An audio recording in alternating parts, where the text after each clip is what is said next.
Let's try it again. I think this is the one, guys.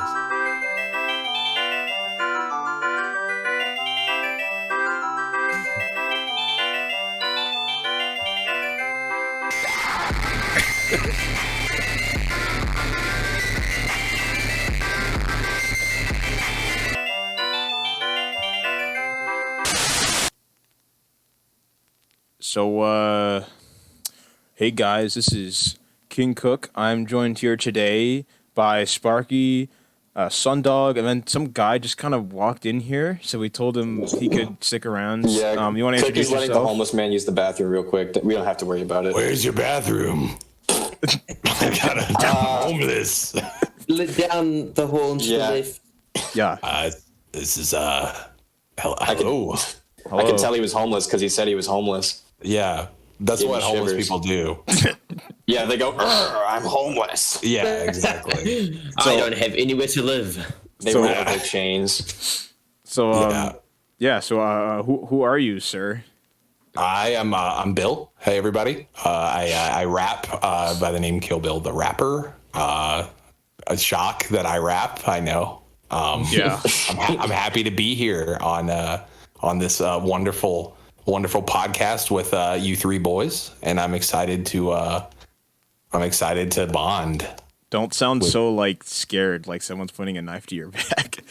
Yeah, I'm naturally we are, feel this way. but we can't let the audience know. Yeah, they weren't. Yeah. The whole idea was we wouldn't poke you with it if you didn't sound like it. But let's just let's take it rolling. Ow! Stop! Don't like that. Don't like it when you guys do that. Oh, Talk sorry. about that. Sundog, that's a little extreme. Sundog buttered up his hands vigorously before this. I It's the told him not longest to. blade of all time. I'm seeing blood, Sundog. You gotta stop. Yeah. Yeah. It's in New Zealand. yeah, Goes all the way across the Pacific.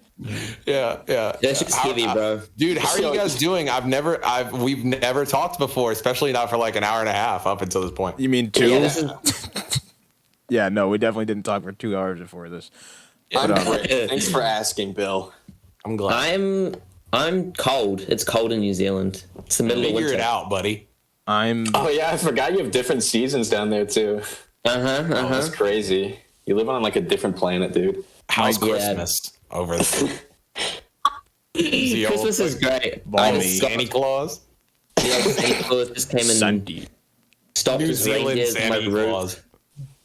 Yeah, he just drinks a lot of beer and smokes weed. That's sick. That's right. Yeah. I Yeah. fuck with that shit. You ever met so- the actor for Django Fett? Yeah. Actually, my dad's mates with him. My dad's mates with him. No, I was not asking Bill. dude. I'm sorry. I keep talking. No, over it's. time. I mean, if you have an experience to tell, go by all means. Am I allowed to give my status first? Has everyone here met that? Has everyone here met Tamara Morrison or something? My Take dad that as a has. no. Oh, for real? Yeah, no, my dad's Right. friends with him. What? Yeah. I just said that because he's from New Zealand. That's No, yeah, no. My Yeah, dad. Get him, Okay, so get him on the podcast. my dad's actually he was in a band for like a lot of years. I don't know if Bill, if you have much know if knowledge you've of ever New heard of Zealand the bands. But my dad was in a band, like one of the most popular like Random town in New Zealand. bands, which is oh, she probably shouldn't have said that. Oops, I've just Do revealed you my want me to hometown. cut that out? Oh, yeah. I need a yes or a no. Yeah, cut that out. All right. Or just bleep it. I don't know. I don't care. And leave all of this in too. Yes, yeah. of course. And- That's how we do it. Dude, I can't believe yeah, you're from New York City. Yeah, that's New York City in New Zealand. Yeah. New New York City. It's New York City.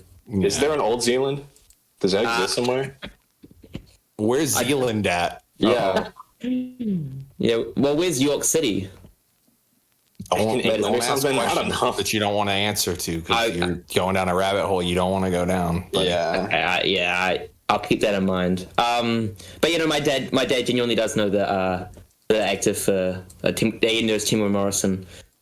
Can you like pass a message to him for me? I can pass a message to my dad.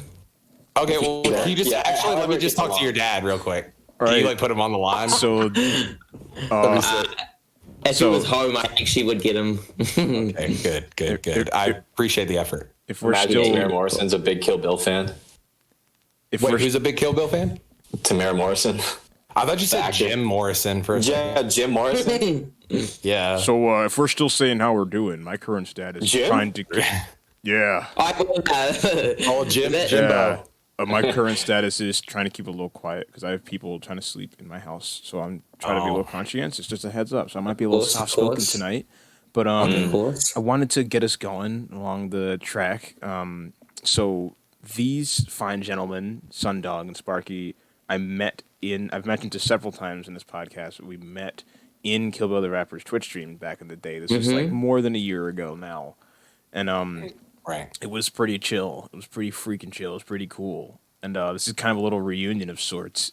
Yeah, the circle is now complete, as they would say. Now you guys just have to watch me play Pokemon Stadium 2, and it'll be a perfect. Now you have should to do talk in that. our Twitch streams. Oh yeah. Yeah. And then we'll forget what your name was. Yeah, you have to change your username too. Yeah. Hey, oh, do you remember me, Kill Bill the Rapper? Yeah, Like, Kill oh yeah, Bill I used Spark to was just your be collab Bill. I thought his name was Philanthropist. Yeah, I used to just be Billy. Yeah, old Yeah. Billy Boy. But so those were some great times. There were a lot of games you would play. There was music you put together. And then the reason the group chat originally got started, I think we've addressed this several times as well, was because you remember Pinky at all, Bill? Yeah, I think the only time I really interacted with Pinky was I think she sent me like a sample one time, and she tipped me very well. She sent me like $80 to flip a sample or something. I was really. I was gonna say, okay. yeah. Oh yeah, Pinky was balling. Yeah. Shout out Pinky for that. But Yeah. I don't have that beat anymore because that hard drive died. But I liked that beat. It was like some Disney sample or something. So I would have gotten popped for sure on today's Twitch. Yeah, it died along with the sterile type beat. Yeah, I lost a lot of those beats. I still have some of them. I still have the bore vessel type beat and a couple other ones. Yeah, but a lot of them I don't have. So she made that group chat to get together a $420 donation, the weed number. But because she wanted to get 420 people to do their own little messages of some sorts, and she started to. It was 420 people. She wanted to do that, I think, right? Oh God! I think I don't know. I thought it was many. just all the most active people in chat. Oh, one each person do $1 donation or whatever. I think she wanted. I think what she was gonna do was she was gonna do a 420 donation, but she wanted us all to make messages, something like that. But it never happened. Oh word! Like a video. I was gonna say something about "Oh, Bill, I found you through." You know what? I'll just say what I was gonna say. I guess. I originally found you through. You planned it out. Yeah, I mean, I've always wondered, what am I gonna do what if I run into Bill on the street in the middle of the woods, Yeah, Where he lives. on the dirt road. on the dirt road, and then he just sees me, and I'm like, who is that? And He rises from the marshlands. Yeah. Out of the swamp water. and he could only say both when someone asked him a question. Yeah. But I would tell him, I'd be like, hey man, I found you first through About Last Night.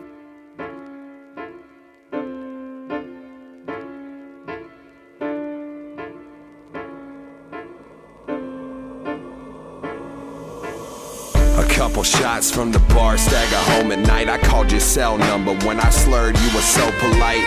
I love your voice, but it feels so far away. I turned my ass around and found which way to walk today. Stumbled to your doorstep, it's raining, you would let me in. I said I wanna marry you, you stuttered like let's be friends. You're drunk, I'm not, I said I was though. Rejection was as fun as getting belly by a snub nose.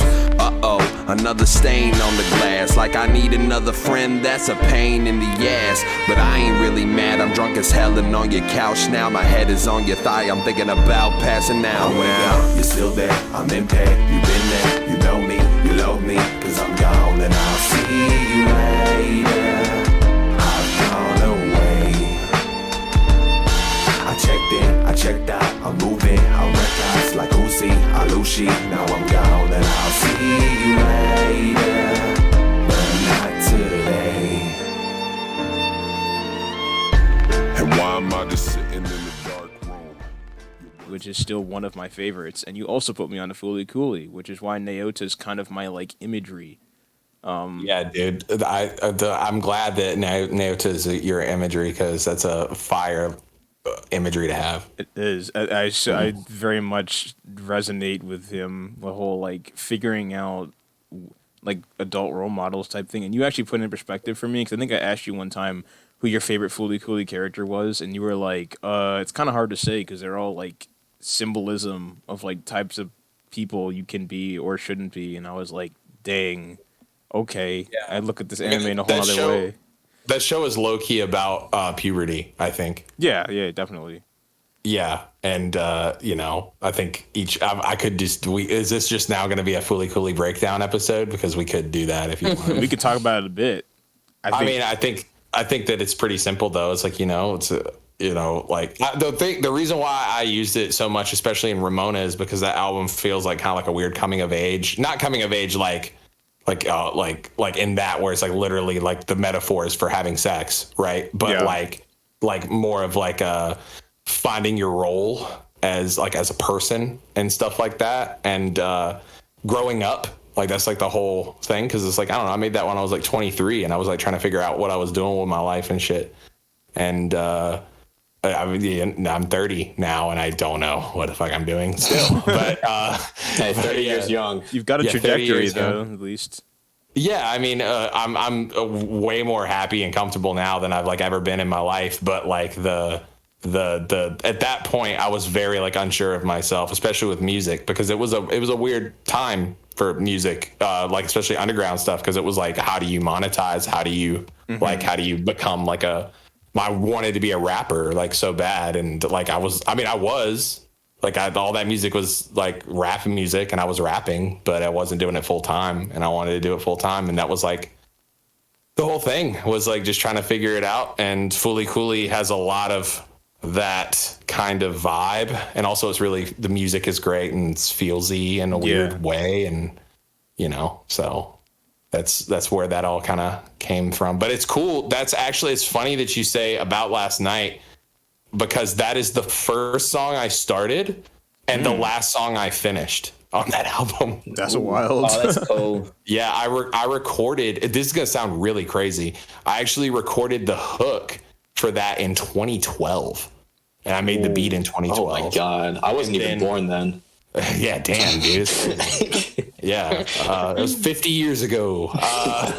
Yeah, but no, like I started the beat and I found that sample, which I'm not going to snitch on myself for what that sample is, but it's a very obscure Ghibli sample that like wasn't actually on a movie, but it was on something that came out with a movie. But anyway, so yeah, I heard that sample, and then I just chopped it up, and then I did the hook, and then like it just sat there for a long time. Then I recorded one version of it, and then I re-recorded it, and then it was the last song I finished on the record.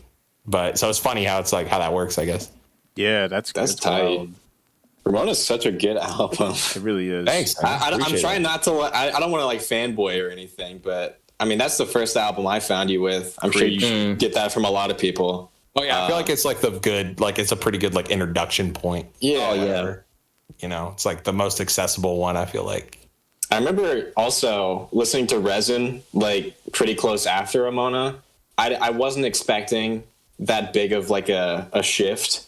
In terms of like tone and everything, but I think Resin is I've definitely, it's grown on me. I think it's a great album too. I have this like whole thing. I have this weird appreciation for Resin. Like I actually like Resin more than Ramona, even though I don't think it's a better album. Like because like Ramona, I was like so focused on like having like a thematic sound, and it was like it all had to string together, and it had to be perfect.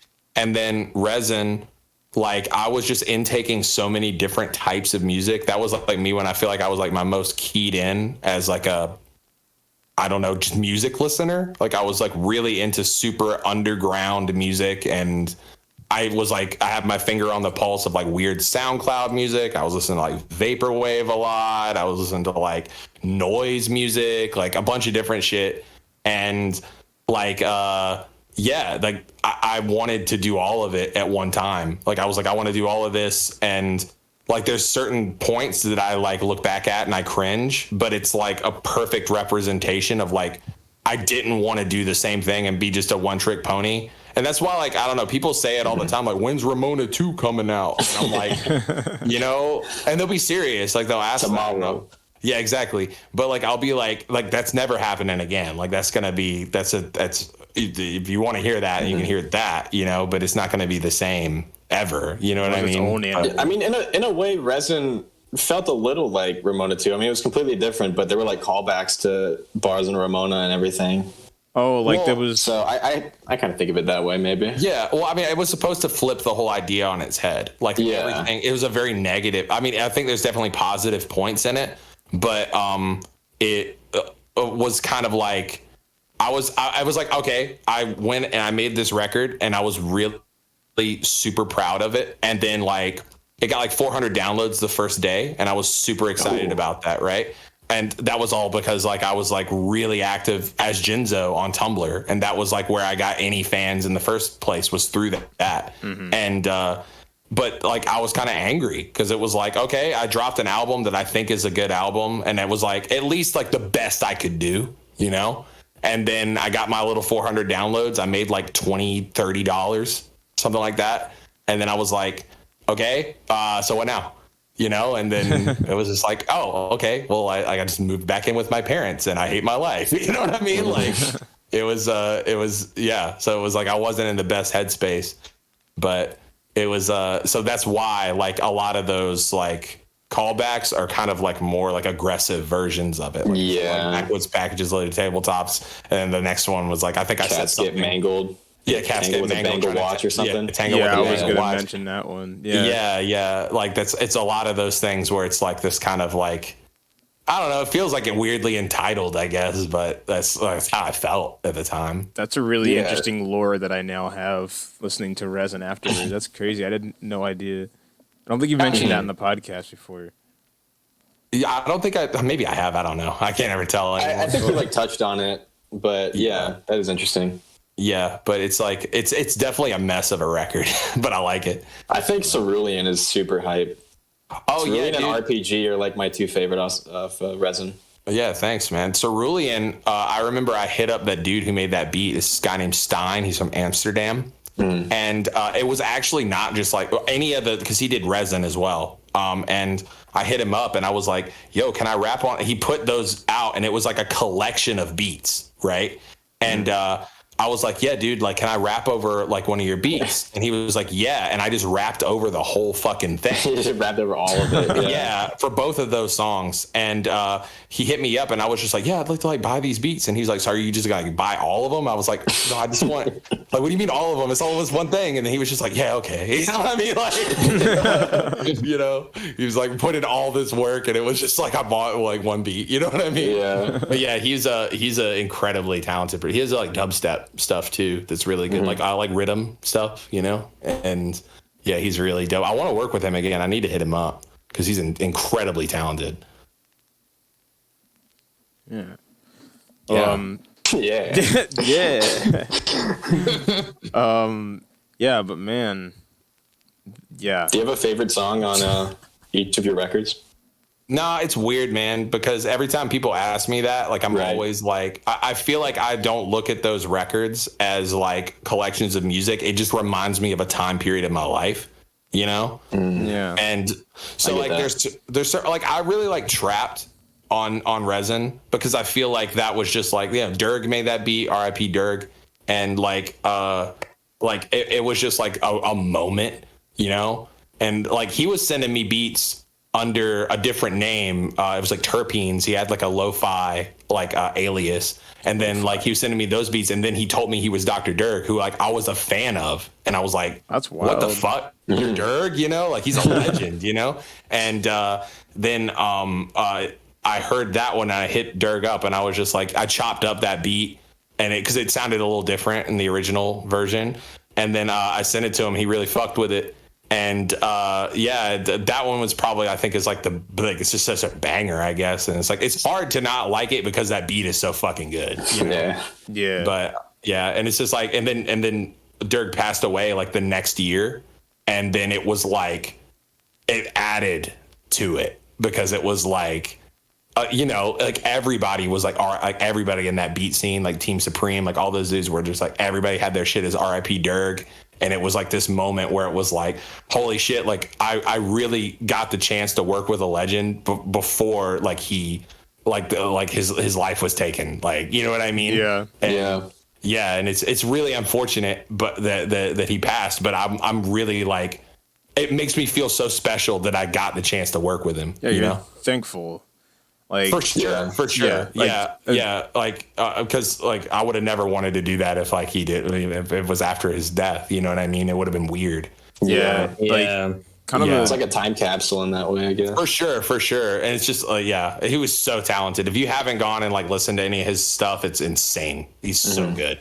His SoundCloud is amazing. But yeah, so R.I.P. Dirk. But that was probably my favorite off of that. But Ramona, it's like, I don't know. I like a bunch of the joints and I hate a bunch of the joints, you know? Oh, really? Yeah, Which one do you hate? I don't know. It's the ones that are hard to rap are the ones I don't like. Because Yeah, that makes sense. Like I hate rapping Abandoned 2 because it's just so difficult. It's just so like wordy, you know? I love the song, like, because it was like a moment for me and Rav, you know? But like, in terms of rapping it, it's just like it's kind of tongue twistery, you know? Yeah. Some of those songs, I don't know how you guys can do that. Like on Adderall Squares bars. Those are insane. I don't know how he could do that. I tried like doing it just like on my own. It's impossible. It was. I think it was a one take.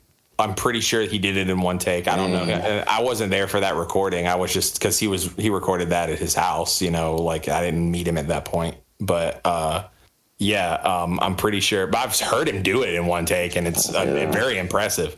Man's got some fast lips. Yeah. Well, the thing it's not just. Well, he's also like really good at rapping fast. But I think his thing is that he can do that and be on key. Like I don't get how he can sing those like melodic parts without taking like the big breath, you know? He's just very, very impressive. Yeah, he's legitimately one of the best rappers I've ever come in contact with. Oh, totally. Like Square and Aerospace are just nuts. And I don't like, I feel like they got to get blown up some more, you know? Like Square is just, they're just insane, like lyrically and everything as well. For sure. I mean, I feel like that about everybody in EXO, but it's like the thing with like Square and Arrow particularly is that they're so skilled in like different ways. Yeah. Like I think that Square is like just a very smart writer and can say things that are very complex in ways that like I know I couldn't, you know? But Arrow's skill, although he's like a very good like technical rapper, is that like that man can like make me feel like like as soon as I hear like the beginning to Sorry to Bother You, I'm just like, oh, I'm gonna be in my feels today. Yeah, like he's so good, so incredibly good. Recordam's good too. Like a lot of people, because he's been quiet. You know, he's been he's been sending me stuff this whole time that he's been working on, but like, he's been quiet. But I think his skill set is that he can be like so brutally honest in songs in a way that like if I did it, it would be corny, but like he knows how to do it. That's like he can literally just rap about people that are around him and say their names and stuff. And it's kind of like Kanye. I feel the same way about like Kanye West. Like he can be very direct and it not seem like he's being super direct, I guess. I don't know. Yeah. I think how you feel about Arrows, kind of how I feel about feel about your music, kind of like appreciate that, kind of related, like it kind of evokes an emotion and like the way you express how you feel about stuff. I mean, we talked about this I think in episode 1 or maybe 2. It almost has more of a whimsical, I guess the way you compared Recadam and Arrows, kind of how I feel about you and Rav. Like Rav's very like direct, or at least in a sense. He definitely like, you know, hides stuff a bit, but like he's very raw with what he's saying, he's feeling. With you, I get more of a sense of like thinking about how things I wish they were, or like think more whimsic almost. I don't really know how to describe it. Yeah, I know. You definitely like. I think you're hitting the nail on the head. I think that the biggest difference between how me and Rav write and how it works is Rav is very good at taking like a topic. Like he can like literally like take a topic and stretch it to where it's like I'm going to talk about this very specific emotion, right? Or this very specific situation. And he can like vocabularize that in a way that I could never do. Like he can talk about specifically like abandonment issues or something like that, right? I'm not saying that specifically, but he can rap about that and say it in a way that's like so crazily on the nose, you know? Whereas like my whole thing is like I will say that, but I drench it in metaphor, right? Yeah, metaphor.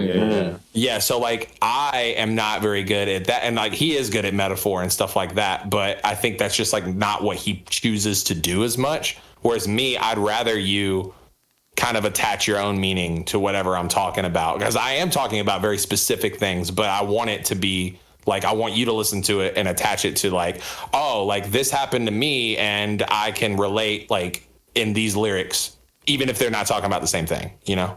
Yeah, like extremely accessible, I guess, would be a good way to describe that. Yeah, I guess so. I don't know. It wasn't like, it's never been like a choice.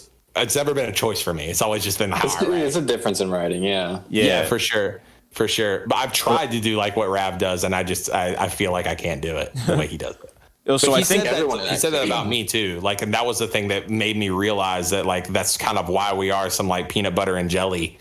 Yeah. Because like he like everything that I'm envious of him for, like he's envious of me for in that same way.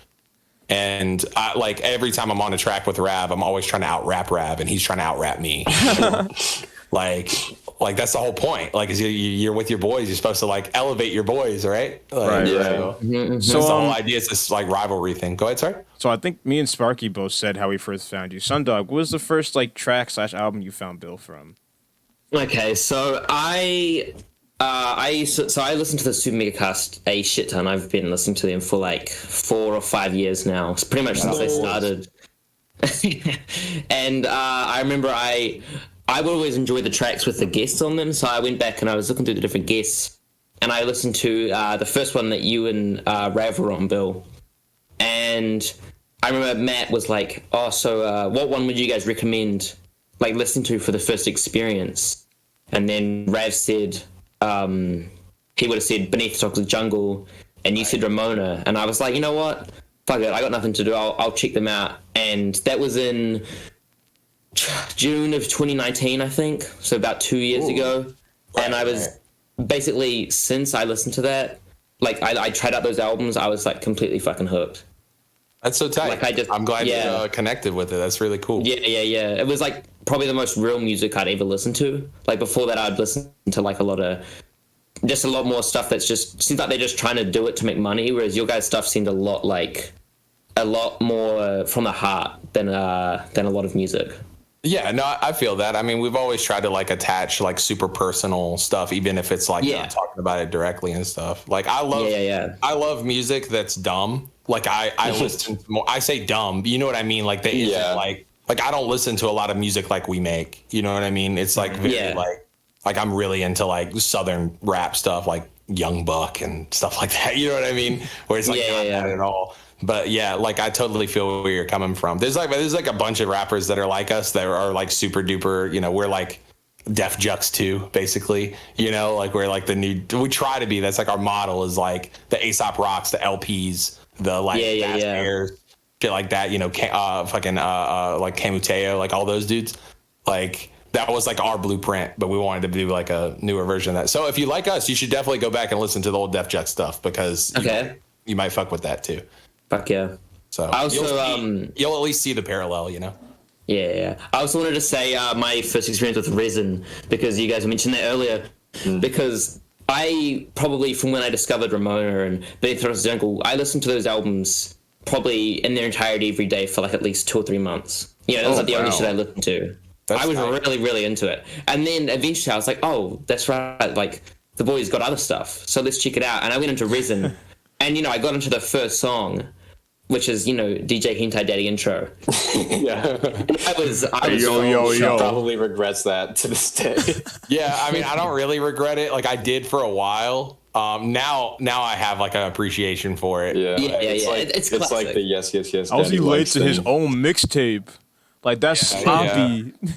I think the only thing I really regretted about the DJ Hentai Daddy thing was that, like, I think people would hear that and then get an idea of like the type of music it's about to be, and it wouldn't be accurate. You know, because it's like I think because it was all supposed to be this tongue in cheek, almost kind of like making fun of. It was making fun of the idea of mixtapes because like that's kind of a thing that isn't really a thing anymore. Like mixtapes are albums now, you know. But, you know, like both Ramona and Resin were originally mixtapes. Like the idea wasn't like it was an album, and because it was all out for free. I mean, it still is. You know, you can go download it for free now.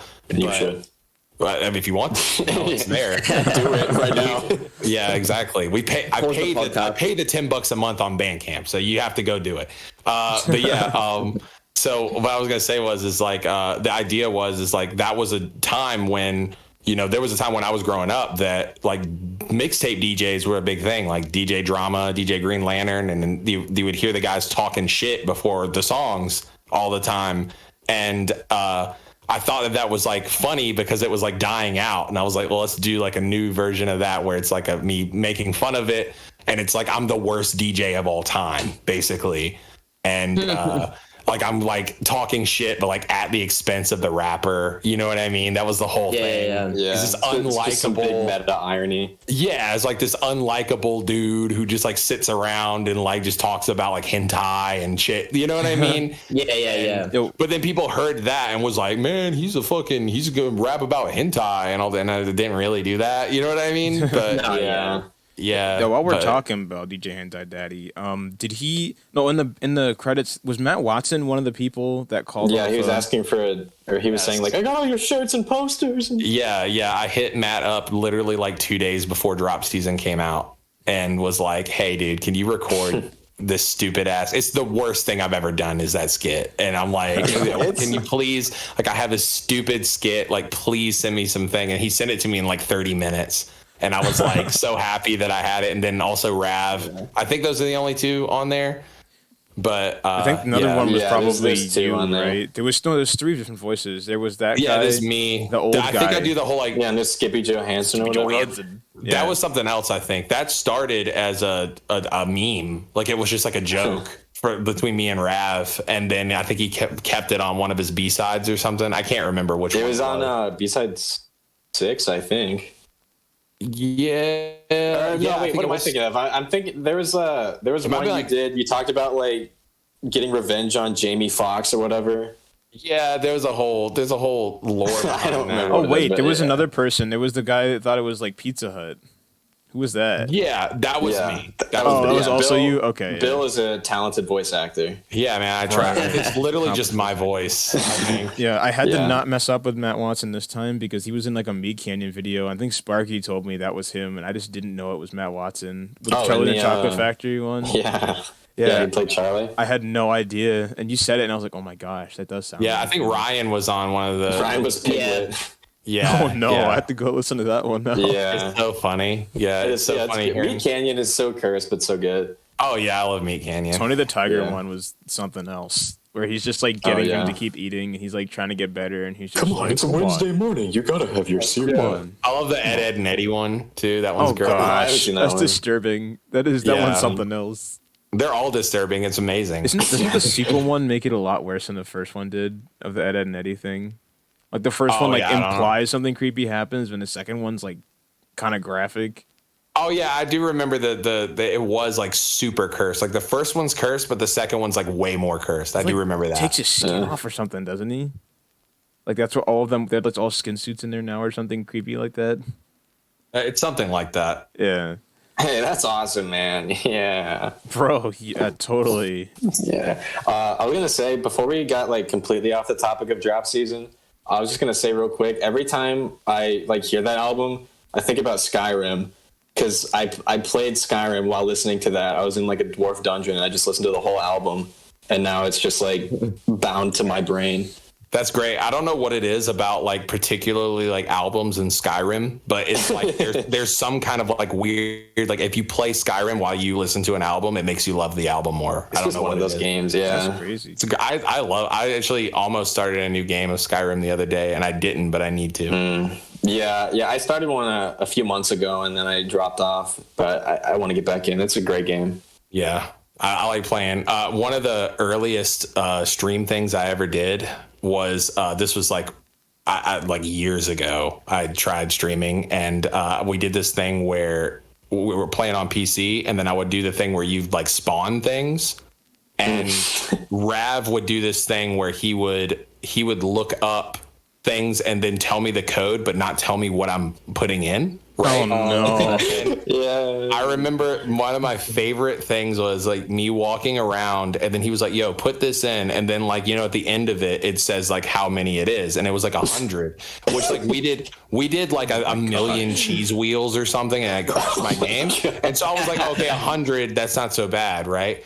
And it spawned like 100 sick children in town. Oh my god! And so like you would like walk around and they're all like talking over each other and they're all like, I'm sick.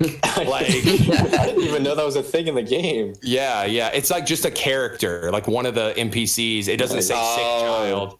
It's just like a name. Yeah. And then he looked up that it was a sick kid and then like spawned 100. It was like one of the funniest things I've ever seen. It's just like a bunch of these children walking around. I'm sick. Was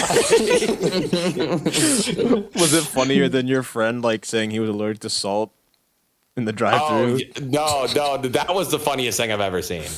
Just for people who don't know what that is my friend Richard, who I went to high school with.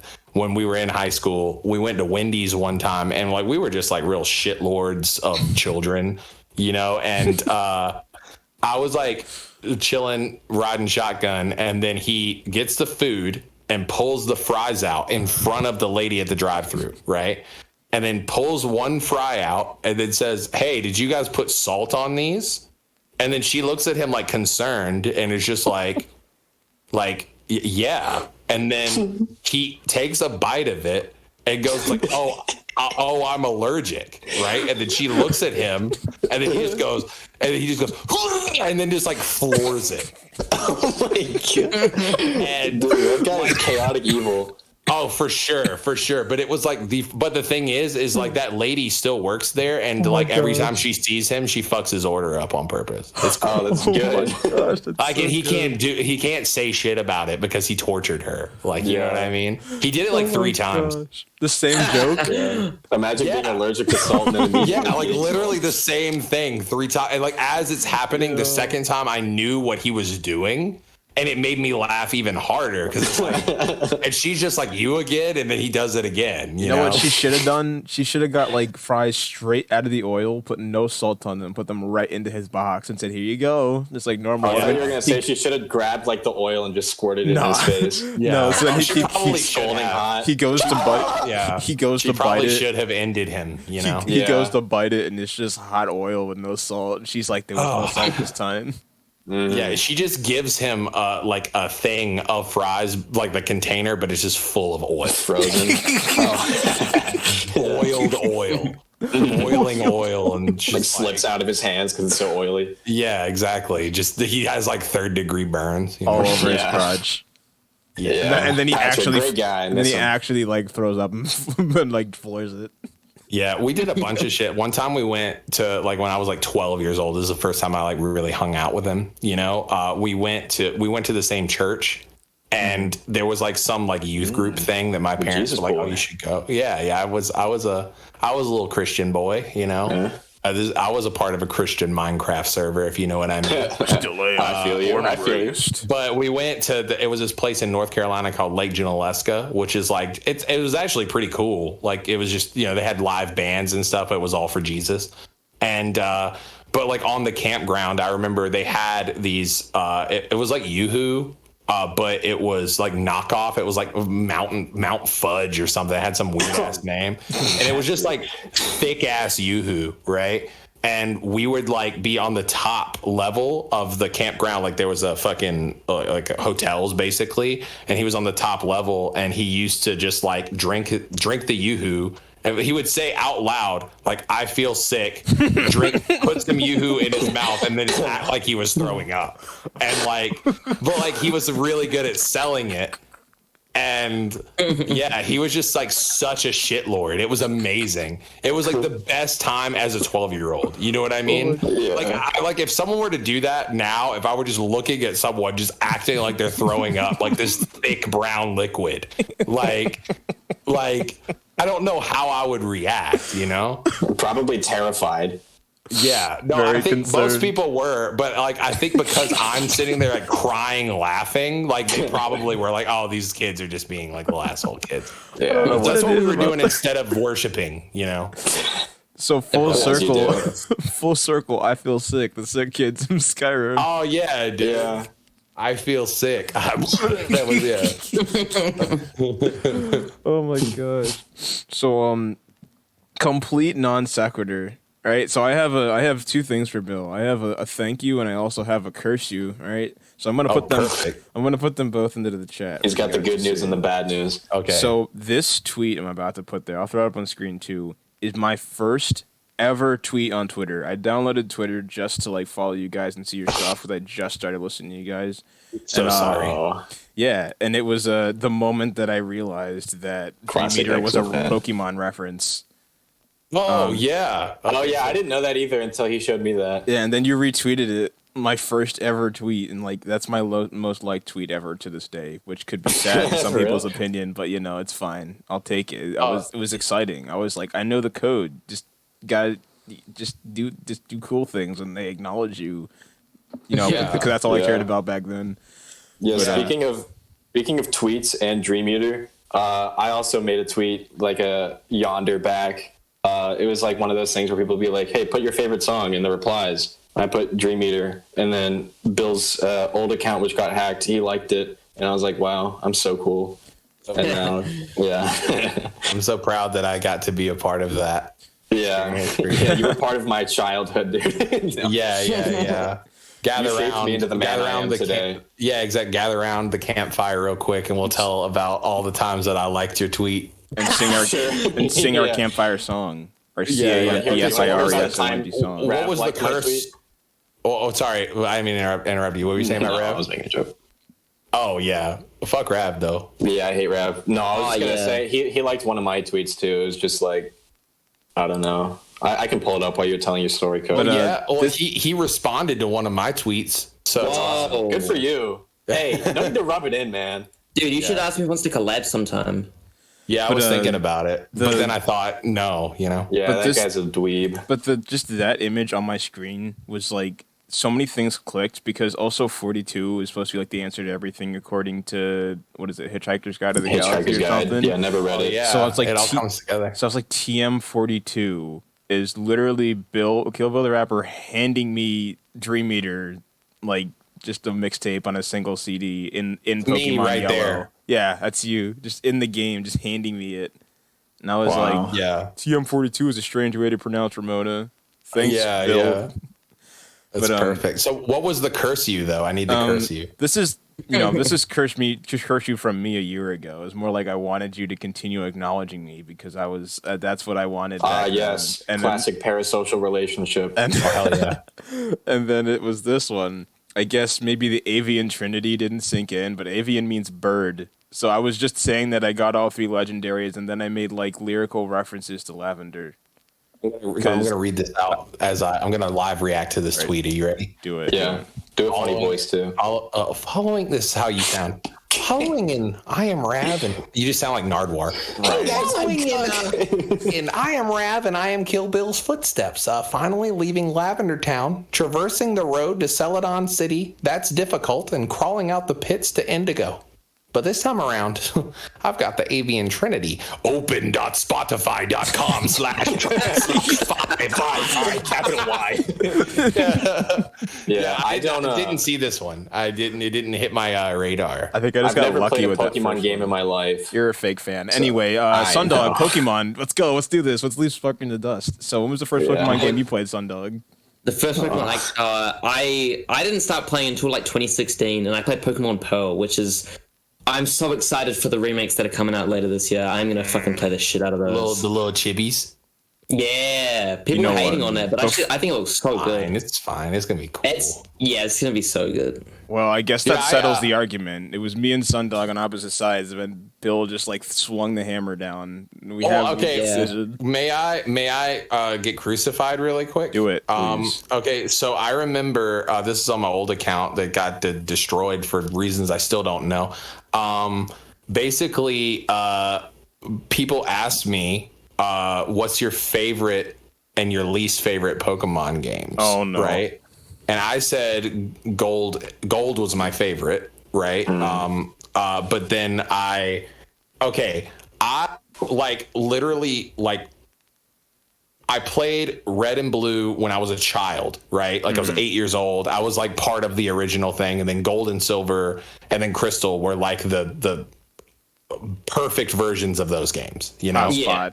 And then I played Ruby and Sapphire, and I kind of got out of it. Like I was outgrowing Pokemon. Everybody was like, "Oh, I'm too cool for Pokemon," right? And then I remember playing Diamond and Pearl. I think I played Pearl. I can't remember which one it was exactly, but I remember not liking it because it was like, oh, like this is like the color palettes were different. Like everything was like that, not what I wanted out of a Pokemon game. You know what I mean? Yeah. And then so when someone asked me like what my least favorite Pokemon game was, I said Pearl. And then everybody fucking lost their shit at me. They were like, that's a bad opinion. This game exists. That game exists. This game exists. And I was just like literally going off of my experience of like being 14 and playing Pearl. You know what I mean? Yeah. And now I've retracted that statement because they set you straight. Well, it's not that. It's just like I never finished the game. Like I feel like like you can't really talk shit about it unless you finish it. And also the soundtrack was really good. Oh, exactly. The soundtrack is amazing. Yeah, exactly. And y'all know what song I'm talking about too. But the I don't remember. It's the one by the lake or whatever. It's like everyone always retweets it all the time. The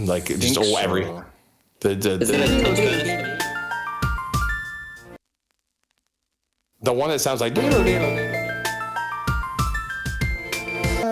Yeah, one. I know. Yeah, exactly. Yeah, don't put in the actual song. Just use Kill Bill's. That's enough out of you, Sparky. So, Sundog, can you tell me? Oh my god! I'm kidding. I'm sorry, but No, it's fine. didn't you say even like old Geners or whatever what are they called? Old Gen Oneers. Was their cutoff black or was it Pearl? The cutoff was black. Most people still liked black and white for the gameplay, if not the new Pokemon. But then after it got 3D, all the older fans were like, "Nah, that's it. This is fucking garbage." So Pearl was still like kind of in that old era in terms of people actually acknowledged it as being good, right? Yeah, I think Pearl is pretty much the last properly good game from like, and that's the general consensus at least. Mm-hmm. That Pearl and Diamond and Pearl are the good ones. I loved Black and White. That might be my favorite. I like Black and White a lot. Black and White is really fun. I think Black and White 2 are my favorite more than games. Pearl and Diamond. I usually hear like I haven't played Pokemon, but I usually hear that Black and White is like everybody's favorite. It's really? Pretty much. I mean, I love it. For like our age I'm group, pretty sure that's Brand's favorite. Sparky, you and Cook, I mean, you guys are like 18, 19, right? Or something like that? I'm 21. 30, but yeah. 21. 21. I get that reference. That's funny, dude. Dude. I pride myself on my comedy career. So. Yeah, I can tell. That's why they deleted their whole YouTube channel. You should try stand up, Bill. Rap is a side and game. Just Yeah. Yeah, but you try to stand up and just go up and just start referencing vines and shit. That would go. Just go. I'll go up on stage Daniel. And I'll just be like, "Damn, yeah, I was good. Yeah, damn, Daniel, back at it again with the white vans." And then standing applause. Sparky has to be in the audience. The audience is roaring with applause. Like people, I'm like avocado. We're like avocado, and then free avocado. Yeah, baby. Free avocado. Yeah. You get an encore, which you what? Right, that's relevant again. Yeah, that is relevant again. They just all yell, "Quit rapping!" Yeah, yeah, quit rapping because you're so good at comedy. Yeah, exactly. Except Sparky has to be there stealing your jokes before you say them every time, and like, yeah, that one. Right, perfect. That's just what I do. I'm the little joke leech. Yeah, that's what they call me. Yeah, we love to see you that. Yeah. He asked you a very valid question, Sparky. Who? He asked you who called you that. Who calls you that? Oh, them. Them? No, they. The people. That is an equally valid answer. I'll take it. Our society. The peoples. Yeah. The people of the world. Yeah. People need to see Kill Bill the Rapper say vines on stage. Yeah. You know what I think the people need to see is Kill Bill the Rapper, Spark Was Here collab on Twitch. Uh-oh. Sorry, leak. It's happening. Hey, by the way, Mitch, I know you were worried about us using you to get to Bill, and that is literally what happened. I'm actually using Bill to get to Bill's mom. She's a good lady. Yeah. No, but Mitch, that was a joke. I just thought it was funny that like right after your episode is when Bill happened to talk to me, and I'm like, is Mitch gonna think that's what happened? Mitch actually hit me up and was like, "Hey, you gotta work with these guys." Oh, really? You gotta do an album with them, is what he said. Oh, right, yeah. It's funny you say that because I'm actually gonna was it Mitch dropped that beat the other day? I lost my umbrella and now I am dead. And he said, if you rap over this, you will die. And I'm actually this is gonna be like my first thing that's not just a karaoke cover. I'm gonna rap over. Oh yeah. Oh okay. Yeah. Send it to me when it's done. I want to hear. I will, and then you can tell me whether or not I should burn it before I. I could actually give you pointers if you want. Like, oh yeah, sure. I've rapped before. I've done a rap. There's no losing. You've done it. You've dabbled in rapping, have you, Bill? Yeah, I've done it a few times. Yeah. It's probably not gonna be like crazy because like I don't know. I know there's like a bunch of rules to the game and stuff, but my whole thing has always been loosey goosey. If how I prepared for this episode has been any example, but what do you mean, dude? I mean it took like an hour to get the audio right, just like it did with Mitch. You could have acted like you really just narked on yourself. You could have just did the podcast thing and been like, oh, like I'm really professional, but you just had to narc. But I mean, that's kind of the whole deal with King's Kitchen is that we're just like, we're honest here. When we make mistakes, we leave them in, unless they're war crimes, but we do, and you know, it depends. Sometimes we leave war crimes. Yeah, I feel that. By the way, I know this is a kitchen. Do you guys have food? Is there food here? Well, see, the content is the food, but we're thinking of doing a different kind of dish now. We're thinking about lasagna. I'm thinking about gameplay videos, you know. Okay. I was gonna suggest like a rigatoni situation, but I think this would be good too. I mean, wait, can we actually? Sorry, I don't want to change the subject too much, but do you want to get into the infamous lasagna debate? I don't know what you mean. If you have one lasagna and then you cook another lasagna and put them on top of each other, is it two or one lasagnas?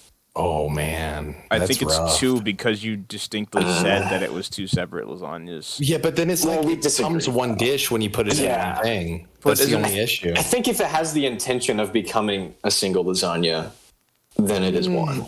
Well, it's like Epic Mealtime when they would make lasagna, back in the day when that was like a fucking thing. They would like make 12 of them and put them together, but they'd eat it as one. So right. Is it? I don't know.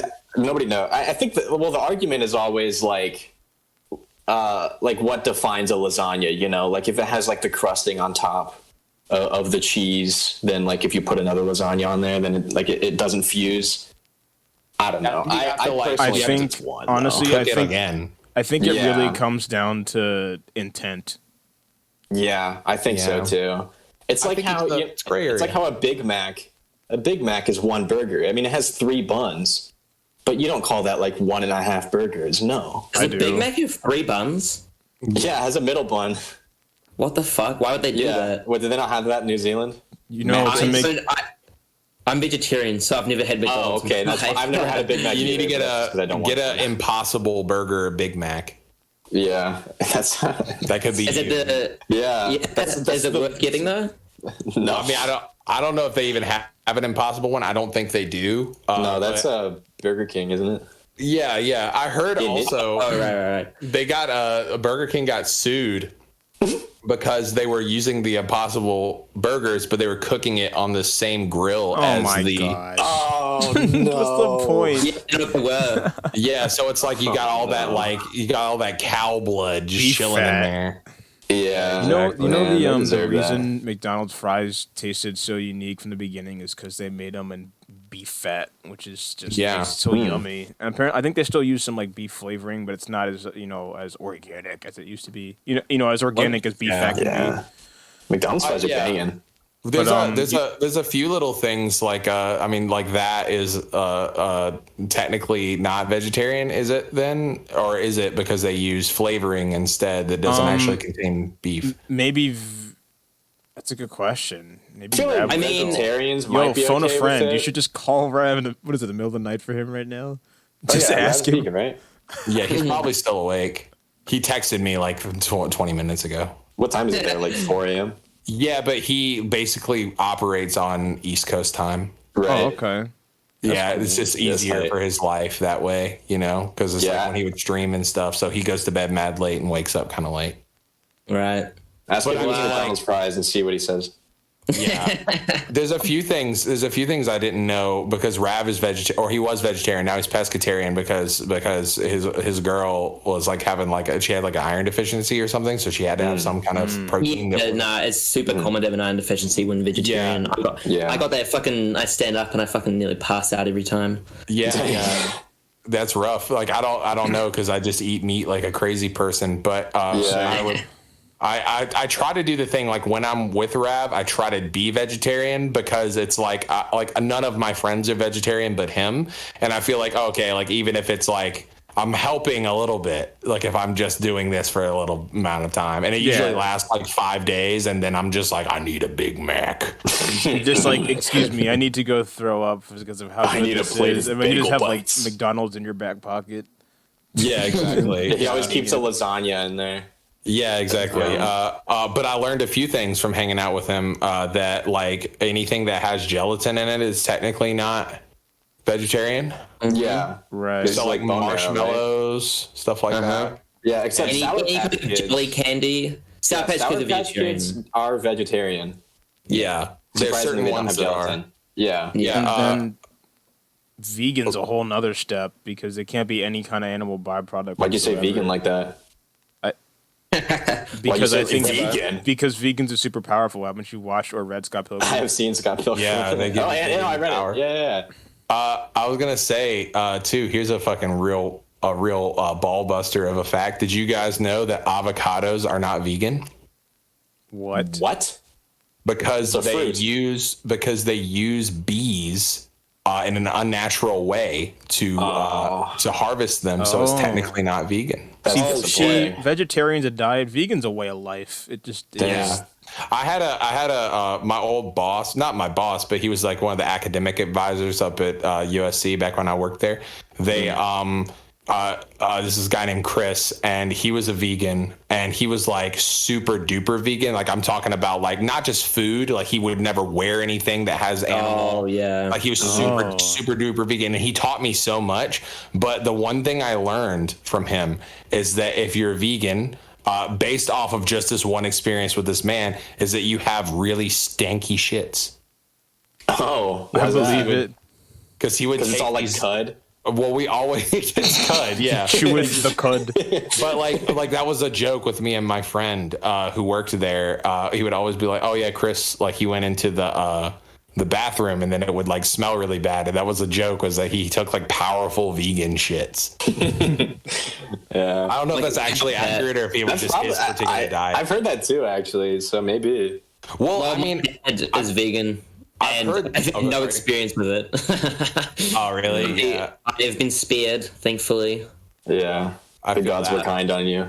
Yeah, I was gonna say that what I've heard is that like with clean eating in general, like if you do like 100% clean eating, that you have a lot of diarrhea. Like that's like a thing that like when you eat like super duper healthy and like everything's organic and like nothing but like little amounts of green like lean meat and mostly vegetables and stuff, is that like your body cleaning itself out, you have diarrhea.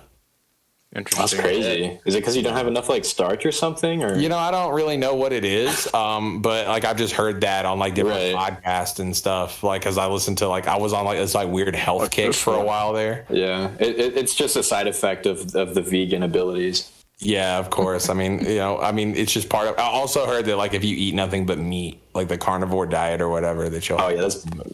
I don't think you can live like that. There's so many here's the thing. Here's the thing I learned in my environmental classes is that every level of one feature consuming another only passes on 10% of the energy. So you actually get less energy from meat than you do from like literally anything that didn't eat something to get its energy.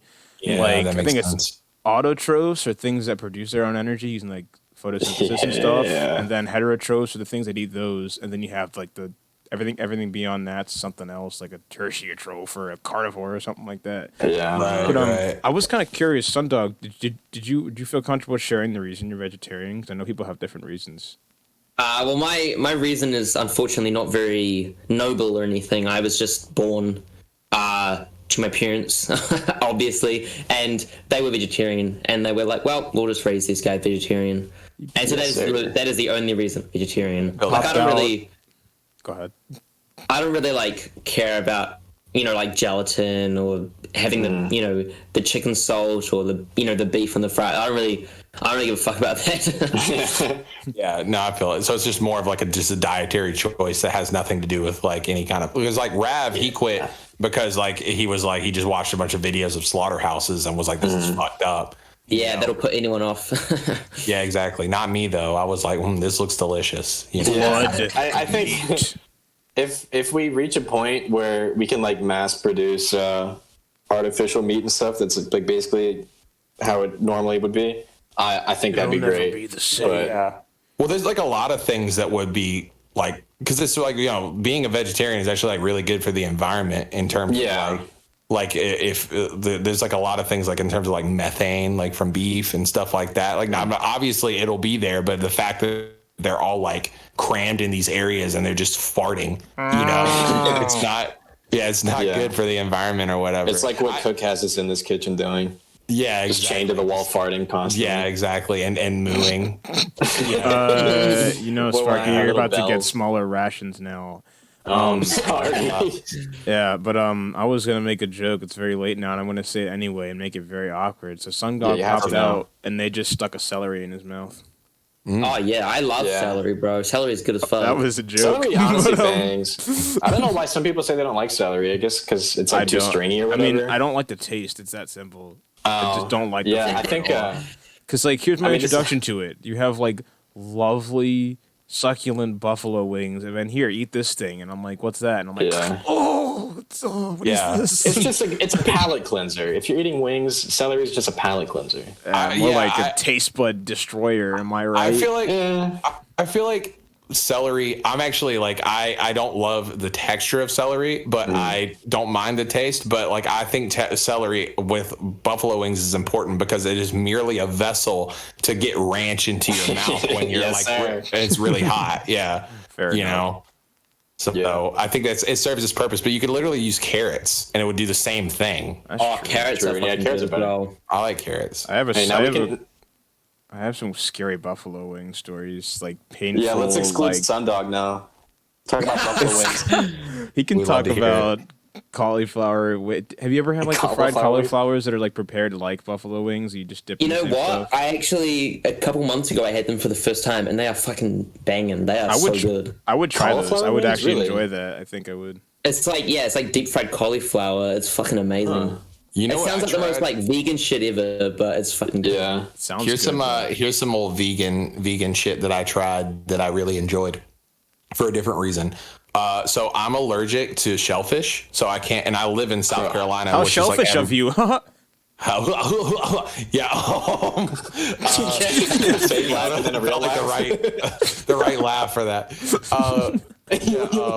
I was gonna say, right.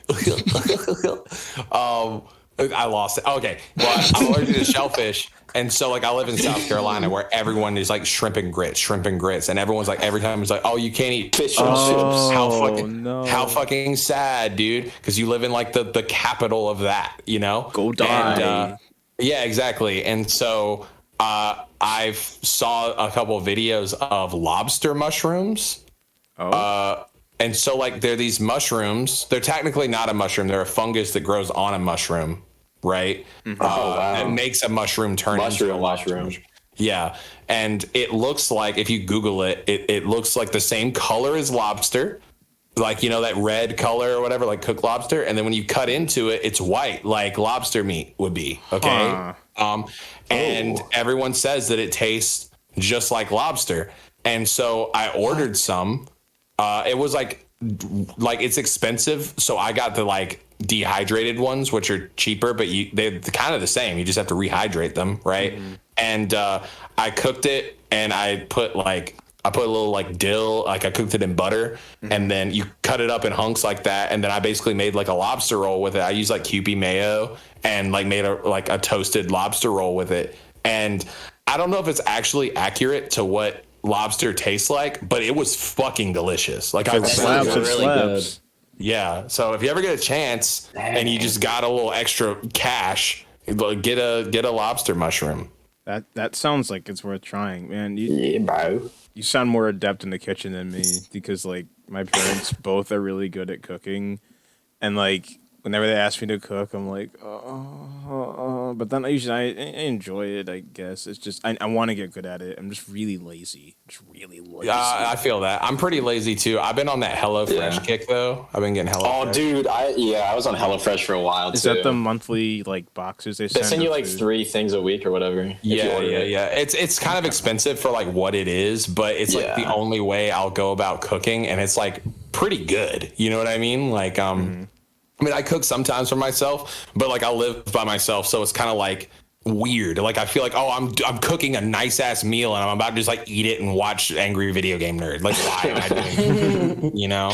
But with HelloFresh, it's like it makes me feel like I'm good at cooking, and it just holds my hand the whole way. You know? So. Yeah, it's also nice because you get recipes that you like normally wouldn't try, but you like get all the ingredients, and so it's nice. You can make like some really good stuff. Yeah, and it's usually pretty simple. You know, most of the stuff isn't like, unless you like get the more complicated ones or whatever. But like the one thing I've learned is that like I've started doing lemon zest and everything.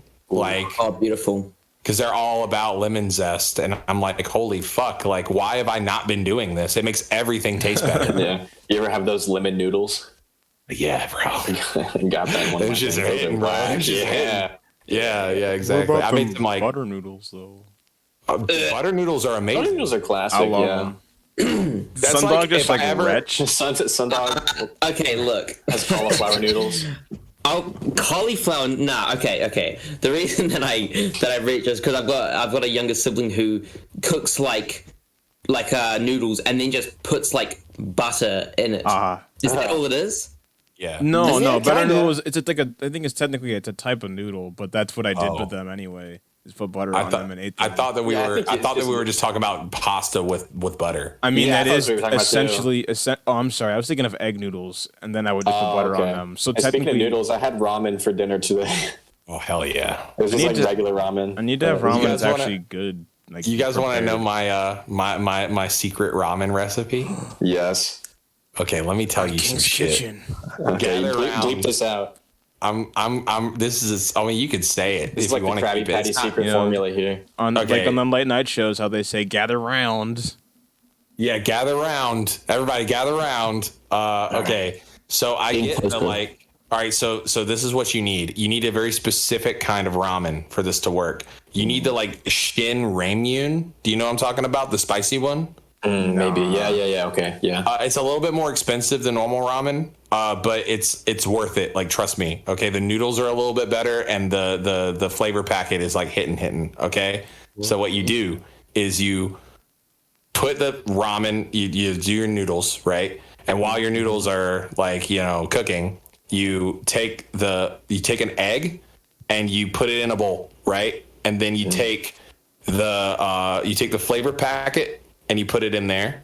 And then you could take the like vegetable pack and like do it in the ramen, right? Because like, you have to cook that, So you take the egg and the flavor pack, you add some mayonnaise. If you have Kewpie mayo, it's way better, but like you can use whatever.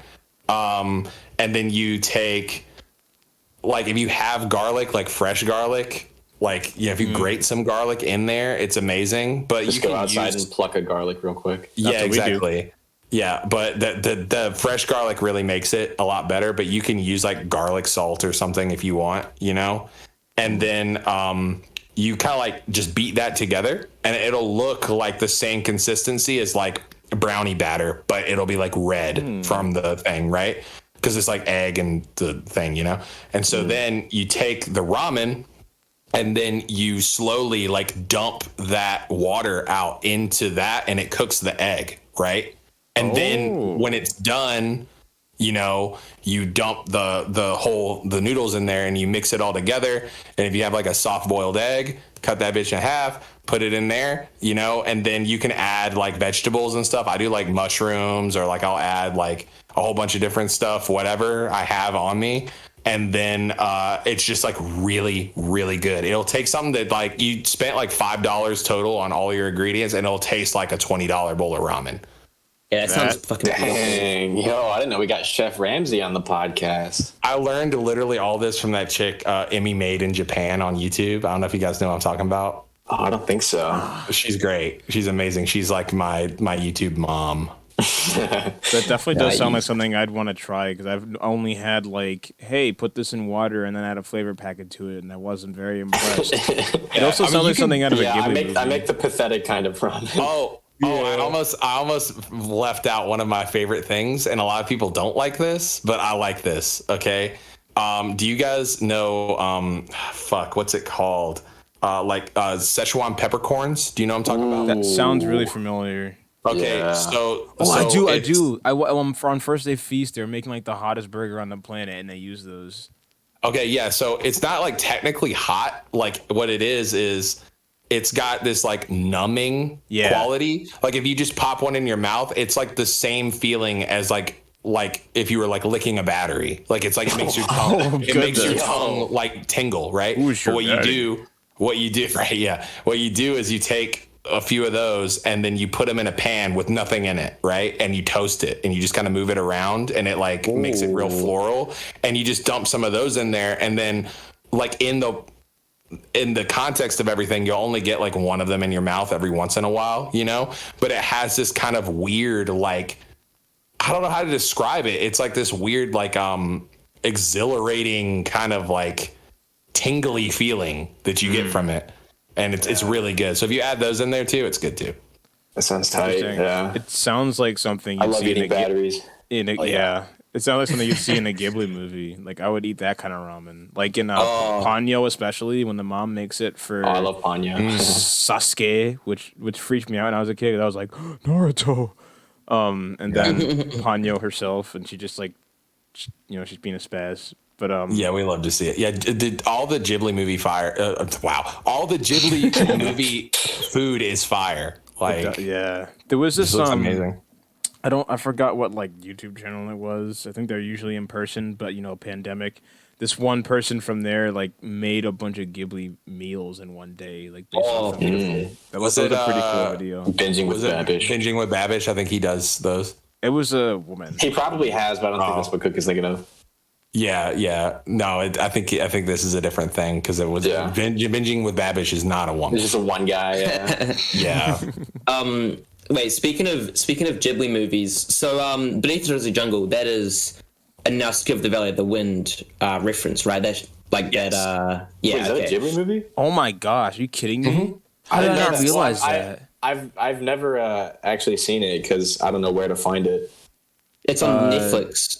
New Zealand. Netflix New Zealand, maybe. Yeah. Okay, you could also I don't have a VPN. I mean, I just bought a collection of all of what's the artist that like is associated with all the old ones? Miyazaki. Yo, wait, tell me, he's not the same person who made Dark Souls, right? No, no. They're They're definitely a different guy. Is it the same Dark name? Souls. So what I was saying about Nasty Valley of the Wind and Beneath Toxic Jungle. Wait, sorry, was that cute? I was saying, is it the same name? Because I feel like which Miyazaki? Oh, my bad. Well, the Same surname. The Ghibli guy is Hayao Miyazaki, but the other guy has a different name. Okay, I was so confused because when you said, "Yo, I think of Miyazaki," I don't know which Miyazaki you're talking about. It was Hayao. Hayao is the whole. Nice. Dark Souls is Hidetaka Miyazaki. Yeah, I didn't play Dark Souls. Was like I never played any of those games until like Rav made me on the channel. That was really funny. I've wanted to, but I feel like I would be so bad. It's fun. I played Sekiro first. Yeah, I wanted to try Sekiro a lot. Sekiro's cool. I liked it a lot. I think Dark Souls 3 was more fun though. Okay. Yeah, Marshall. Have you tried the new Demon Souls? Yes, the new Demon Souls. How's that? Yeah, but were you making a joke about Demon Souls? What? No. Isn't Dark Souls is like the sequel to Demon Souls, right? Dark Souls. It's Dark Souls and then Demon Souls after. I think. I don't know. Demon Souls is the original game. There's a Demon Souls remake for the PS5. I was asking if you played it. Oh no, I haven't. Yeah, no, I'm just picking on you. You're hurting my feelings stop because I don't know what attacking. you're talking about. It's okay. Attacking the other guests. Stop it, you're scaring me. Let's go back to what Sundog was. I'm too young for you guys. I'm sorry. Right before Sundog says that, I was trying to get back. So Sparky, I bought a collection. I can send you a picture that just has like all the classic ones that he did, and it was like $40, but it has like all of them on there. If you, you're talking about the Ghibli movies? Yeah, Ghibli? Yeah, it has all the classic ones on it. But, I think you showed me, and you showed me that had like a goofy font on the cover. Yeah, it's the same time we were talking about how I got a box set of all the MCU movies, but all the discs were written in Comic Sans. Oh hell yeah! Right, yeah. The best way to watch a movie. I love a good like bootleg. Yeah, yeah. The quality was reasons I'm making a joke. The quality was actually. I didn't know. I would believe it if that was like a real thing. The quality was actually good. But really, I did get that. Yeah. The recording looks clean. Like it's worth buying. But Sundog, go ahead, finish. Okay, Sundog, go. Yeah. Okay. So I started. Yeah, like I said, I started listening to Beneath Toxic Jungle and Ramona, and I listened to them constantly. And then probably about a month after I started listening to it, I went to see a family, like a relative, and we were going to watch a movie. And he was like, "Oh, no, it's a Ghibli movie." And so I had no idea what the reference was of Beneath the Toxic Jungle. And so I was like, "Oh, let's watch this one. I haven't seen this one." So we put on Nazca Valley of the Wind. And then there's the scene where they talk about being beneath the toxic jungle. And my mind was blown. I was like, my mind's being blown right now. I was like, what the fuck are the odds that I would watch the film? Or like, I love the whole like people will be like, yeah, dude, I decided I was gonna watch Fooly Cooley and I heard this sample or whatever, or like sample stuff. Like I love like when people like hear it and they'll be like, oh my god, that's what that's from. Like you know. I feel like that's like a more obscure one than the Fooly Cooley one, because like Nazca wasn't really like a super popular one, if I remember correctly. Like it wasn't like it was the first one. It was before Ghibli was actually a studio. Wait. It was I think 1984 maybe. Was it before Castle in the Sky? Yeah. It's the first Miyazaki animated. Like it's technically, if you look at the like list of release dates of Ghibli films, it's the first one. Yeah. And it was technically before Ghibli was a thing, actually. So he did a bunch of. Didn't he do a bunch of stuff for like Lupin the Third too? Like yes. Yeah. I know that they did one that technically was a Ghibli movie. Am I right? I don't remember exactly. I think so, but I don't think it's included because it's in the Lupin series. Yeah. But it was done by. Yeah, in fact, it was Miyazaki's first film. Was one of the Lupin films. Yeah. Which if I don't remember which one was the one that I watched. It was the one that's on Netflix, but I love that one. The something about the meant to watch it. Yeah, it's really good. The animation is it's anything that has anything to do with Miyazaki, the animation is always just amazing. Oh yeah. Yeah. I think that Ghibli films are like the peak of animation. Like I think that 3D animation shit is hella overrated, and I'd be fine with stuff like Ghibli for the rest of my life. Yeah, for sure. It's just like, you know, like when you think, because like one of the first one I watched was Princess Mononoke. It was on like HBO when I was like really young and I didn't know what it was or anything. And I remember seeing it and then like seeing the ad, like it was like a poster for it. And it was like this 12 years in the making. And they're like, yeah, you can fucking tell. You know what I mean? Yeah. It's just absurdly good looking. You know what I mean? Yeah. You know, my introduction. Go ahead. Even Nuts Without the Wind, which is a super old one, is just perfect. Like I just don't think there's anything they could do to make that a better film. Yeah, and the fact that I found out that it was linked like randomly, like I had no idea that I was about to find out what the reference was until it happened, and I could not believe it for like weeks after. Every time I listened to the album, I'd be like, I cannot believe I found the reference. that was like a good feeling to like to find the reference to a thing or whatever the thing is, and like, holy shit. Yeah, for sure. That is wild, and it really follows. I mean, initiates the trend of like human conflict and like environmental impacts that's throughout like all of his movies. And I love that because like it's a great movie, and then it also has stuff that I'm passionate about, which is like the environment. Yeah, it's my favorite film of all time. Sure, like that even like Princess Mononoke kind of has that with them like poisoning the forest, and then you have like Ponyo, which is literally like, oh, I'm gonna just blow up the surface of the earth because you guys ruined the ocean and stuff like that. Yeah, like it's like, and I love how there's not always a clear villain. It's like two people, like two sides, two fronts of some kind of conflict, and you get both sides, and you're like, okay, I can understand both of these, and then there's some kind of conflict. A lot of movies aren't like that. It's like, this person's evil. Punch them in the face, please. Okay, we win. I think that was like the whole thing with like, for like Mononoke is a really good example of that, is like the you kind of see the woman, I can't remember her name, but the lady who works at the mill or whatever. Yeah. Like it kind of paints her like she's the villain at first. And then, well, not really even, because it's kind of like you see that conflict between her and the wolf girl. Yeah. So it's kind of like this whole thing back and forth of like, it doesn't really paint anyone, at least until the end, as like the actual villain per se. Yeah. You know, it's kind of just everybody's just doing their thing and like different ways of life. Yeah. You know, and he's like just kind of this outsider who has like different motives that are kind of not, I wouldn't say selfish, but self-interest.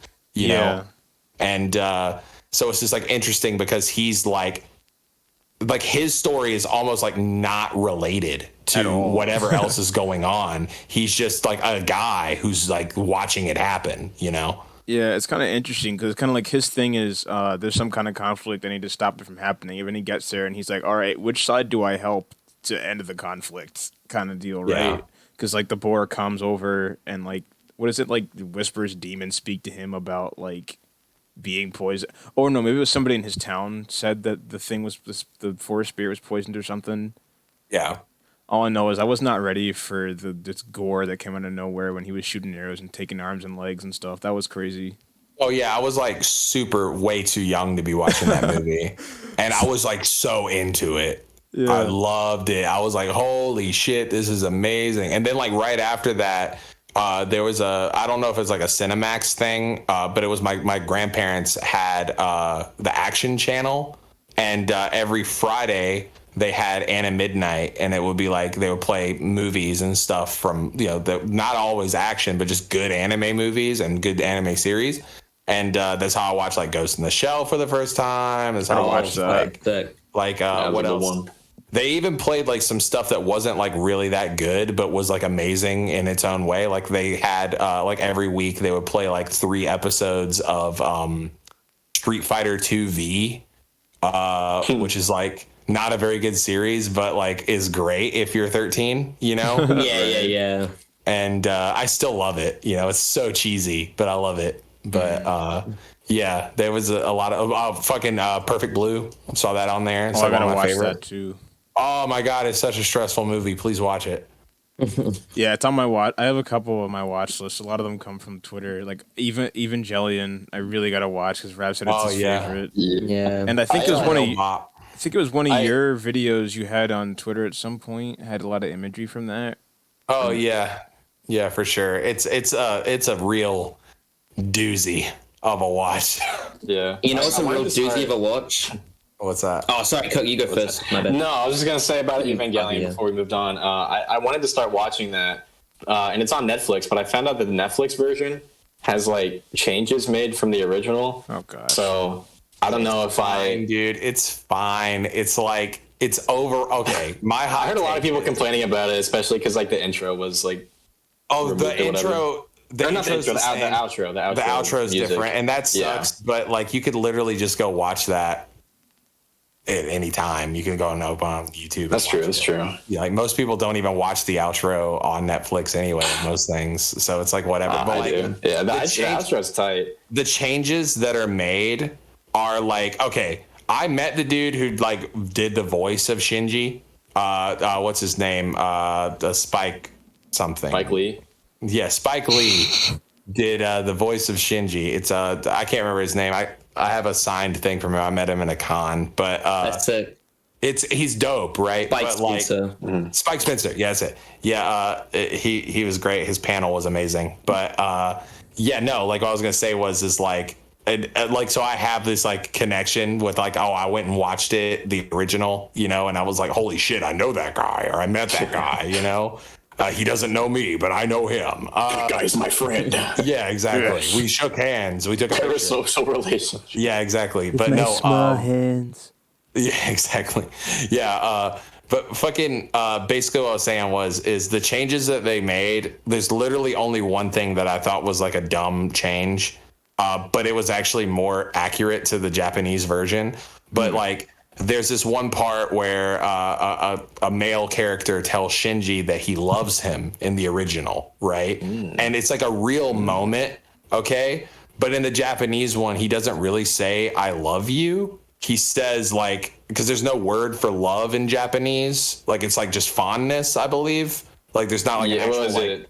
Daisuke or whatever. yeah. So, and apparently, what he was really saying was that I like you a lot, you know. Yeah. But it kind of implies that he was gay, right? Or that he was like, you know, interested in Shinji romantically.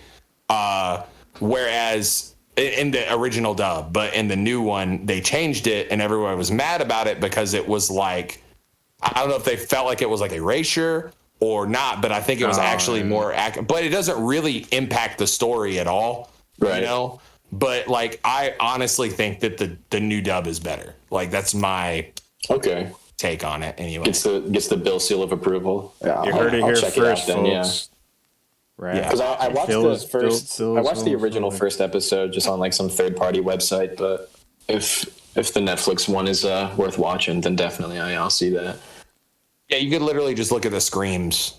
Like, there's a side by side of like the Japanese scream versus the original dub scream, and it's like a pretty like stark difference. Not saying that it's like Spike didn't do a good job, but it was like, you know, like I don't think that it quite matched the intensity. Whereas the new one, the scream is like very much on. Lets it rip. Okay. Yeah. So it's definitely not okay. It's Trying to not. demonstrate. But Please do. if you watch it, like it's a perfectly fine way to watch it, in my opinion. That's all I'm Okay. saying. Nice. So So Sundog, we Seal interrupted you of- 20 minutes ago. You can go. No, that's good. What I wanted to say is, so have you guys seen the movie Akira? I have was not. about to- Wait, I was please bringing that don't. up earlier, I need yeah. to watch that still because of that. You haven't seen Akira? Oh, dude. It's I on my won't list. spoil anything. It's Yeah. a beautiful film, amazing. But when I watched it for the first time, I had the mindset of it's going to be like a Ghibli film. Oh, no. oh man, no. I heard he got spoiled for that one scene where he gets injected and he's just growing. Yeah, I saw into that in a this, rap video before I yeah, saw the that's actual where I movie. saw It was like, it, Yeah, It's a really dope movie. it's really dope. But it's like, you know, extreme like body horror and gory and, you know, real fucked up. But it's like amazing. But in my mind, before I watched it, I was like, okay, so this is going to be like a cool, beautiful film that's like heartwarming, you know, like the Ghibli films are. Oh no. And so me and my friends got really, really high. And we're like, all right, no. time to watch this beautiful film, Akira.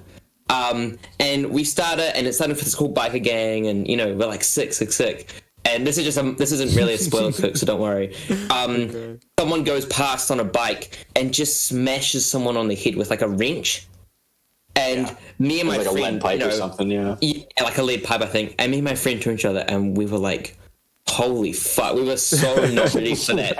And the thing that's fucked up is like that's like the least fucked up thing that happened. Yeah, that's just to get you ready for it. Yeah, because like I remember the first time I watched it, I was very young and I didn't know. And then like you know what I'm talking about, like towards the end where everything is Oh, no spoilers, but you know what I'm talking about. And I remember seeing the specific scene that everybody talks about, you know, and then I remember being like, oh, like this is some other shit. But I gotta say, like, if you really want to appreciate that movie, like look at the behind the scenes of how it was made, and you'll look at like how painstaking that background art is. Oh, it's so beautiful. Yeah, I saw an animation breakdown, and they were going over just one specific shot of the city with like the parallaxing and everything. That like it's insane how much time it took them to do this movie. Yeah, exactly. They have like 3 layers of like, parallax going on at once, and you're just like, oh, it's like as someone who's watching the movie and you don't know about that. And it goes past like a split second, and you're just like, oh, that's cool. Yeah. It's like the thing that's so beautiful about that style of animation, I think, is it's all in those little details that you would never notice. Yeah. But if they weren't there, you would be like, this looks off. You know, like it's something that it's an essential part of the film. Like light glares and everything. Like they animated every single glare on like the headlights and their helmets and everything. It's crazy. It's insane. And even like I've seen like a couple animation breakdowns where they were showing like errors and stuff, but they're so minor that you would never notice them. You know what I mean? Yeah. And, you know, that's like pretty hard to do for a movie of that scope, you know, how big of a movie it is. A long movie too. You know what I mean? It's a really long movie. I went and saw it in the theaters. I went and saw it in the theaters when they did like a HD remaster about a year ago. And it looked amazing on, you know, this big ass screen. And I was just imagining like people seeing that for the first time when it came out would have to be just absolutely amazed by how cool it was. Oh, for sure. Yeah, I didn't see the remaster, but I did see it in theaters at like it was like an anime festival thing. And, wow. Yeah, that would be sick. Yeah, it was sick. I mean, I wanted to see the 4K like fancy one, but that was like after I'd already seen it in theaters and like COVID was going on and shit. And I was. Oh, yeah. Yeah, that was like when we got it was like right before COVID was like before shit was shutting down was when I saw that like people were talking about it or whatever. I think you can go buy it. Like you can go like get the. Oh yeah, I'm sure you can. You probably get it online somewhere as well. Oh, for sure. Yeah, that's how I saw it. Yeah, but it's different on the screen, on the big screen. It's a yeah, of course. Yeah, I'd love to see it in theaters. Yeah, I bet it is. So yeah, we leave Cook out of that conversation. Yeah, but I was just sitting here reviewing my notes for this product that we've got today. I know Bill's been using it for a while now. I know you have been. I know you got your notes. I know you got them over there. I know you do. But Sparky, why don't you give us a little intro to what kind of situation you would need this in? Right. Here, I'll give the intro and then I'll pass it off to our main guest. Yes. All right. Picture this. It's 3 a.m. in 2015 on August 9th. You're walking through the desert wearing your boots. You're trudging along, dragging a massive sack of garbage, as you do. Okay. And you come upon a well. All right? You go over to this well. Is it a well-to-do well? So you go over to this well, hoping to just get any little crumb of H2O you can get in your body. But it turns out, this well is actually filled to the brim with honey. Bill, what do you do? There's a well filled to the brim with honey in the desert. Yeah, and this product this product will help you with the situation. Oh, there's a product? Is this what we're doing? An ad read? Bill's just joking, guys. Yeah, he's a real funny guy. He's a funny guy. He didn't say it was an ad read. It was just a little more subtle. We're trying to. Yeah. So here. I mean, we can remember. Oh, sorry. We can start over. No. You clearly didn't read your notes. We're already here. Sorry, I'm just getting it on my earpiece that I have under my headphones. They're cocking the gun behind Bill. Yeah, so there's a well of honey in the middle of the desert in 2015 where I'm wearing boots, and I'm thinking to myself, garbage. Garbage for reasons. As you do. Yeah, as I do. I say to myself, wow, it would be great if I had a solid gold ladle to spoon this honey into my garbage sack and make a nice treat. 24 karat, like 300-pound gold ladle. Exactly. I don't think gold is that heavy, but we can make it that heavy. It's big. It's really big. Part of the design. It's a big ladle. Comically large. Comically ladle. Yes, comically sized ladle. Golden ladle. That's right. From Stucky's. It's none other than the 300-pound, 24 karat gold ladle used for honey. And have you ever wondered what it would be like to slather honey all over your body by using a 300-pound, 24? It's late, guys. Sorry, 24 karat. We can take over if you need to. Sit out for a minute. We're not. I'm committed. This is Bill's ad read. This is my. Don't you take this from me, you fuck. Dude,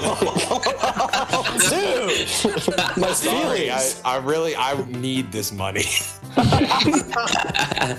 I've wondered about that.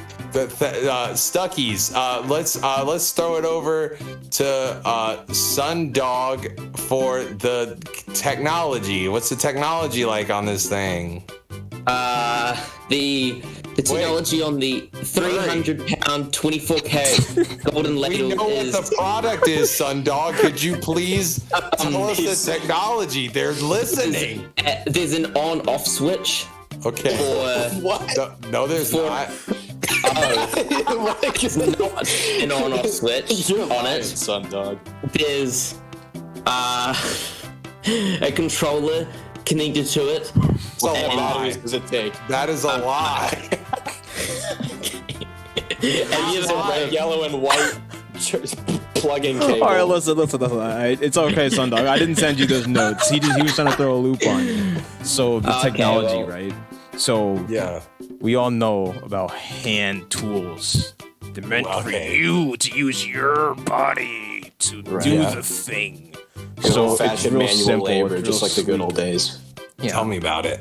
I mean, we have a beautifully crafted mold for it. But beyond that, it's just pouring in the gold, pouring in the lead for the weight, because the weight is necessary for this product to function the way it's intended. And then you close that cast, and then you pull it out, and from there, it's just your body. Your body is the tool. You know what I mean? Yeah. So exactly. that's why Bill was the one to test it out. He's like, My body is a cage. His body is a vessel for the 300-pound, 24 karat gold ladle by Stuckies. Yeah. Stuck. So how many payments do I have to pay to get this product? Oh, before that, I feel like we should mention for our viewers who may need this, it comes with a little ring so you can put it on a keychain. Yep. That's nice. It's really nice. That's convenient. It's for portability, yeah. Nice piece. Yeah. Is there a version with an on-off switch, maybe? Sundog. Listen. Sundog. Listen. I have to. Can I pull you to the side for a second? Yeah. Okay. Sure. Okay. What's up, man? What's the problem? What the fuck are you talking about? What the fuck are you talking about? Okay. You don't like we have one sponsor, and it is Stucky's 24 karat gold 300-pound ladle. And for honey. There's no for honey. Yes. Okay. It was implied. But we're talking. We're talking. Okay. No one can hear us but me and you. Okay. Okay. Yeah. I need you to get it together because all this fucking talk about these whimsical on-off switches are making me want to fucking lose it, brother. Okay. Okay. You know what? You're right. I overstepped. I was being silly. I'm sorry, Stucky. Can you take your voice down a little bit? We're still talking privately. I'm sorry. Okay, so if you talk like that again, I swear to God, I'll fucking kill you.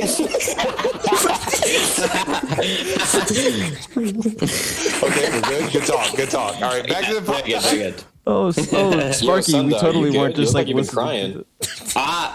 No. Yeah, he's not been crying. Why would he be crying? Yeah, no. Weird that you'd say that. Are you crying, I Sparky? was just making sure he wasn't. Because we don't deal with that on this podcast, okay? Exactly. This is a shit show. Especially from vagrants that just walk into my house. Yeah. Homeless people who say they're homeless, actually. You know what? It's about time for you to go, actually, buddy. You're supposed to start walking towards the door. Anything, you know what? Just anything you want to say before you Anything go? I want to plug? Is that the thing? Plug yourself. You get 2 seconds. Okay. I am Kill Bill on Twitter. I am Kill Bill on Instagram. I am Kill Bill on most things. Kill Bill the Rapper on Twitch. I don't fucking stream anymore. I don't know. Music's coming out soon. Is there? What's your Tumblr? Billanthropist 420. Actually, don't put that because then people keep fucking sending me pictures of my gifts from like 2014. Bill, what's your DeviantArt, real quick? It's Cream Pie Guy 99. What's your Discord? All right, All right, you've What's your overstayed. PSN? Am I leaving now? Is that it? You've overstayed your welcome. Are there any wise words you Okay. want to give us? Any words of wisdom? Okay, listen. Wherever you go, there you are.